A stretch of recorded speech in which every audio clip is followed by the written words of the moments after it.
အောင်မြင်လာရင်အောင်မြင်ချင်းရဲ့နော်တန်ဖို့ခံတော့ဘာမှစကားမရှိဘူးလူဟာစင်းရဲတန်ခံနိုင်တယ်ဘာတန်မခံနိုင်ဘူးဟုတ်ကဲ့ဒီမှာဒီကြီးကူစင်းရဲတန်ခံရတယ်မကြောက်ဘူးဗျာကံမယုံရှိနေလာမဲ့စနေစကားနဲ့ချမ်းသာတဲ့တန်ပြန်ခံရမယ်အနောက်နိုင်ငံဘူးနော်တော့ကျွန်တော်ဖုန်းလေးမကုန်းနိုင်အခုလူတိုင်းသရောင်းစားပါစားဖုန်းတော့နော်အမိုက်လည်းစီးပြီးတော့နော်ထင်လို့ဒီလာမဒီလောကရာတွေဘုရားခင်အခုချက်ချင်းပေးနိုင်သူမပြီးတယ်ကြောင်းရှိပါတော့သူသက်သေခံတယ်နောက်ဆုံးရှာတယ်ကျွန်တော်ဘယ်လိုဆိုလဲပြင်အောင်ကြောက်ပါတယ်အဲ့တော့နေတော့ပြန်ရောက်ပြတယ်အတိတော့ပါဝင်တယ်အလူတွေပြီးတယ်သူကတကယ်တကယ်နဲ့စီးပွားရေးနဲ့မြို့ကြီးနဲ့တော့ပဲပြင်အောင်ကြားတဲ့အခါဘုရားနဲ့တတိဝေးလာတယ်တော့နောက်ဆုံးစီးပွားရေးလုပ်ရင်လည်းအဲ့ဒီနာကိမတန်ကြီးကတခါတည်းလေပုံတိုင်းနေကြောက်တော့သူ့ရဲ့လေယာလုံမအောင်ဆုံးချုံသူကျွေးသိန်း50နဲ့လာပါပသိမ်မရှိတဲ့တေးတထေးကိုသွားပေးရမပေးနဲ့အဲ့ဒီမှာအောင်ခက်ခဲလေရောင်းကြည့်တယ်ဘယ်မှမဝင်နဲ့ပေါင်ကြည့်အောင်ခက်ခဲတဲ့ချစ်ဝတ်စီဝိုင်းသမားဆိုလဲသိန်း50မပြောနဲ့နော်ငါးပြားစီတော့မှအစုံပြခံတဲ့ဘုံတော့အောင်ပြီးတယ်အဲ့တော့စားလာမင်းကကျွေးလာပေးလားမပေးလားအဖေမှာပါကျွန်တော်စင်မပြေလို့တော့လာတယ်တော့တပတ်လို့အေးမင်းဒီတော့ငေါ့လာမပြေတော့မင်းငါ့ကိုဆုံးနေငါမျိုးလာခန်းလေးဟာအရင်ကြောက်ပါတော်သားလည်းဖြစ်တယ်တိုင်းသားလည်းဖြစ်တော့ရုံးပြီးကတ်ပြီးရဲနေဆိုတာနော်အရင်ကြောက်တော့ပေါ့အဲ့တော့လူဆိုတာခလုတ်ကြည့်တော့ပဲလေအမိကလူဒီမှာအားကိုလို့မရတော့ပဲနောက်ဆုံးပါပဲလေအေးသူအင်းကြောက်တော့အမေပြည့်တဲ့ကျန်းတော်လိုက်ရှာတော့မလို့ဘာတွေစီမံဟုတ်ကဲ့သူပဲမဟုတ်ဘယ်မှာလာအားလုံးငါတို့စုတော်ဘယ်သူစုတော်မှာလဲဘယ်မှာပြောပြီးတော့မင်းမကြီးနင်သိတဲ့အတိုင်းပဲနင်တော့မှဒီပတ်သက်သင်္ကားတဲ့မပင်ငါတို့လာဖမ်းတော့အဲ့တော့ဘယ်လိုလုပ်လဲဒီသူချမ်းသာကတော့ပြောလို့ပဲငါတို့ငယ်ငယ်တော့လေစနေစုမှတင်ရတယ်ဘုံလေးပြီးပြင်ပေါင်းတော့ငါတောင်လို့လာအဲ့ပမာလေးတော့မသိတော့ဘူးဦးပါတဲ့လေမဟုတ်မင်းမကြီးတို့ကိုပြတ်တယ်အဲ့ရခက်ကုန်တယ်လေအဲ့တော့စုတော်ရဟုတ်လားဟုတ်ပြီဘာပြီးကွာတော့ဘာမှလုပ်ကြအချောင်းရှိတော့အခုကဒီကြောက်ရှိကဲဘာပဲပြီးတို့စုတော်ရအောင်ဒီသက်စလို့ပြတော့ငါဖျားလို့မထားချပြီငါဖျားကိုငါစုတော်ရကြပြီအဲ့တော့ငါမားတယ်တော့ပြသူမိမလာဟုတ်လားဒီဆန္ဒတောင်းဖို့အဲ့တော့ရှင်းတောင်းရင်ရှင်းပြအပေးပါလားအပေးတယ်ဟုတ်အဲ့သူမိမတော့ဘလို့ထင်တယ်တော့မသိဘူးနော်ဖျားစုတော်ဖျားနော်တကယ်ပဲအရှိမဘုံနဲ့ချပြီးတော့တဲ့စုတော်သူမိမကနမရခါချင်းရတဲ့အကောင်ကျော်လေးကျော်တော့အိတ်ချင်တာကဲမိမရင်ငါခဏလေးသိနေငါကိုသာခဏစုတော်တဲ့ကျမလို့စုတော်လေဟဲ့ငါတော့လည်းကြားအောင်ငါတောင်းလို့တော့ဘယ်ဟာကြားတယ်ဘယ်ဟာငါတောင်းတယ်ဒီမတောင်းဘူးမတောင်းဟုတ်တယ်ဒါသူခဏလေးနေမလို့လည်းလို့သူမိမကိုစုတော်ဆိုကျမယောက်ျားကိုလေဖရားကြီးကျမတို့ဒုက္ခရောက်နေပြီနော်တဲ့အခုသိန်း50မိနစ်တော့သွားပြရမှာအဲ့တော့မမေ့ဟိုမှာဒီမှာချုပ်နေကြပြီးကိုထောင်ချမှာဖရားကြီးမြန်မြန်ကြပါတဲ့သူကဟိုစကားပြောလို့အဲ့ပြောကြတယ်သူကမဟုတ်တကယ်ကြီးတဲ့ကြီးချင်တကယ်သူနှလုံးသားနဲ့တော့ပြိခါမှာဘယ်လိုလဲတော့ဆုံးတုံးနဲ့ပြောမှဆိုဒီနာရှိတော့လည်းမိုးလေးကသူ့မှာဟောက်ချာကြီးတုံးရသိန်း50ဆိုအမှန်လေသိချင်အောင်ပြီးမယ်ဆိုဟုတ်တယ်ဟုတ်တာနော်သိန်း50တော့မရှိအေးမိမ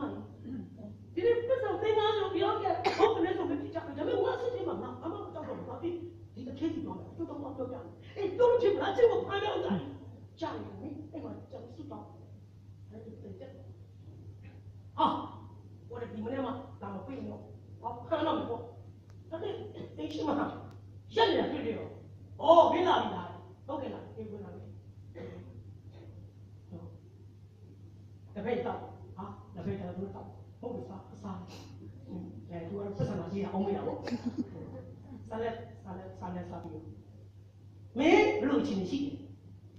我跟这边就那么简单，那里。ဟုတ်ပါတယ်ဒီကျွန်တော်အားလုံးခက်ခဲနေတယ်နာခဲ့တယ်တစ်ချိန်နဲ့သိပါတယ်ကျွန်တော်တစ်ချိန်မှာတစ်ခါမှကျွန်တော်နော်ဂတိမပြတ်ခဲ့ဘူးပါဒါနဲ့ဟာမဲ့စိမ့်မဲ့ထောင်နဲ့ချမယ်ဆိုတဲ့ဒီတည်းက ဒီမနေ့မှာဘလို့ဖြစ်တယ်မသိဘူးအေးပေါ့ဒီမနေ့မှာမြို့ကတွေ့တာမှငါစိတ်ကဘာလို့ဖြစ်နေမှန်းတော့မသိဘူးမြို့မနေ့ကငါဖမ်းမယ်စီးမယ်မြို့ကတော့ထောင်လေးချပြီးတော့စိတ်အားလုံးအရေးပြောပုံနေပေါ့ဟဲ့မထူးပါငါပြောမယ်မင်းကဘာလို့လဲဟာဒီကျိုးတင်တော်လေတော့ဟုတ်လားအဲ့ဒါဘာလို့ဟာဘာလို့လဲမျိုးသမားလို့လေဒီကျလို့လေဒါစားလေးလို့လေနော်ပတ်စံလေအရင်ကြီးဆက်သိလို့လေဒါလည်းသူ့မပါဘူးသူပြေးတာသူ့တော့ပေးတော့ပေါင်းဝင်ပြီးတော့ဘာလဲပို့လိုက်ဟာအချင်းကြီးအောင်ပြောမယ်ဒီဘာဘာလို့အဲ့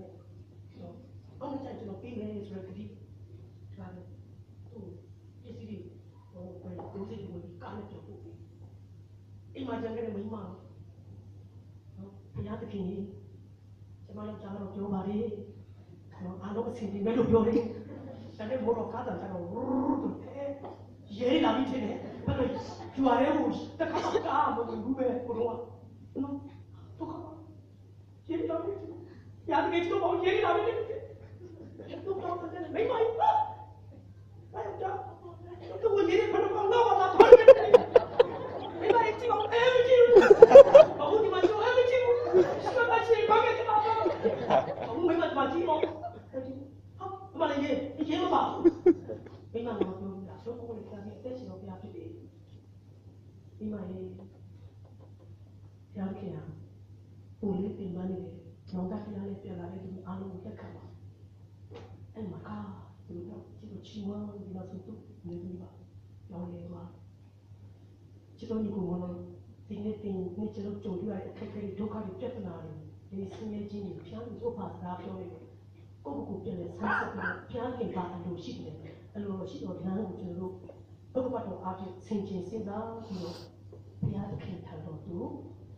ပြန်လာကြပါစို့။ကျောင်းသားတို့ဘုရားအားဖြင့်ဘုရားသခင်ဒီနေ့ကျွန်တော်တို့စီစဉ်ကိုကျွေးတော့ကောင်းကြီးနေတာ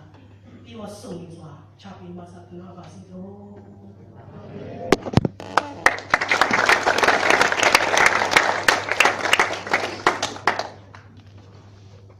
အားရပါရရောက်တော့ဘယ်လိုဝင်ပြပေးရဆရာအထူးလေးကျေးဇူးတင်ပါတယ်ကျွန်တော်လူငယ်တွေအချိန်ကတော့ကြုံနေပေါ့နော်ဒါပေမဲ့အစီအစဉ်လေးနည်းနည်းချင်လေးပေါ့နော်ကျွန်တော်တို့ခဏလေးဆက်ပြီးတော့သွားရအောင်အခုအစီအစဉ်ကတော့ကျွန်တော်တို့လူငယ်ပေးယူခြင်းစီစဉ်ဖြစ်ပါတယ်ကျွန်တော်အရင်ဆုံးကြီးညာလို့ကျွန်တော် online မှာကြီးညာထားကြတယ်ကျွန်တော်ဒီနေ့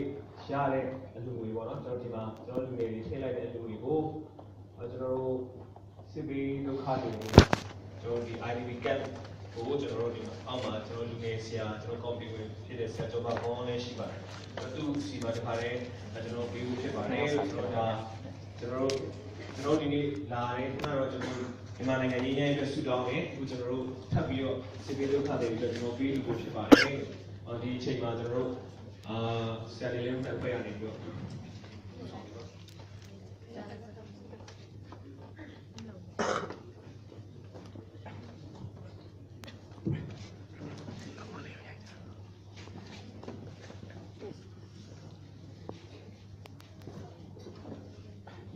ကျွန်တော်တို့ကနေချက်တော့ကျွန်တော်ဒီစီးနေတော့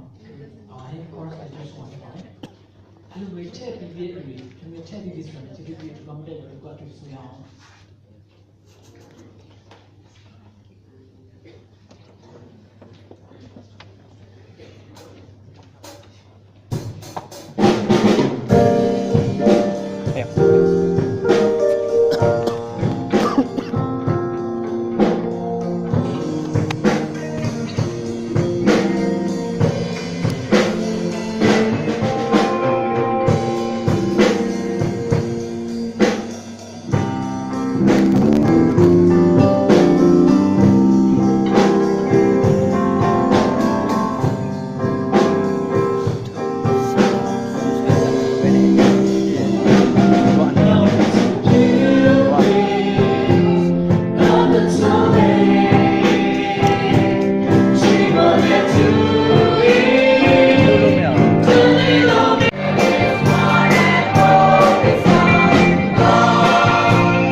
အခုချိန်မှာ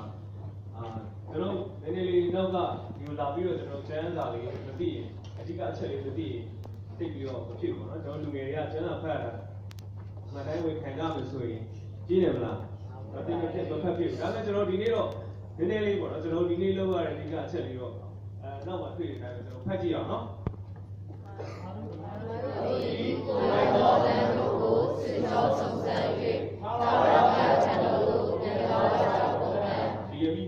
ဖြစ်ပါတယ်ဒီဆိုတာမသိမှဆိုလို့เนาะခြေကတော့ရေပြီးပြန်နေတာဖြစ်ပါတယ်โอเคကျွန်တော်အခုချိန်မှာတော့ဒီနေ့ရဲ့ကျွန်တော်ဘုရားရှင်ကျွန်တော်တို့ဘာပြောမလဲခုနကိုယူရီရှေ့ရတယ်ကျွန်တော်တို့တခုဘုရားရှင်ကျွန်တော်တို့ပြောတဲ့ဟာကိုရပြီကျွန်တော်တို့ဒီနေ့ဘုရားအချမ်းတော်ကျွန်တော်ပြန်တဲ့ခါမှာကျွန်တော်တခုရလိုက်လို့ဒါပြီးထပ်ပြီးတော့ကျွန်တော်တို့ဝိညာဉ်စားပါမယ်ဒီတစ်ခါမှာတော့ကျွန်တော်တို့ဒီနေ့အထူးဒေသနာပေါ့เนาะကျွန်တော်ဒီအဓိကချက်နဲ့ပတ်သက်ပြီးတော့တိတ်ခါရရဆရာ Mans Simon ကနေပြီးတော့ကျွန်တော်တို့ကိုဒေသနာတော်ဝေမျှပြီးမှဖြစ်ပါတယ်ကျွန်တော်ဆရာကတော့ပိုးကီနှစ်ချင်းခရစ်ယာန်အဖွဲ့ချုပ်ရဲ့ကျွန်တော်ဓမ္မဆရာဌာနဓမ္မဆရာဌာနရဲ့တာဝန်ခံလည်းဖြစ်ပါတယ်လို့ဆရာကိုဖိတ်ခေါ်ပါတယ်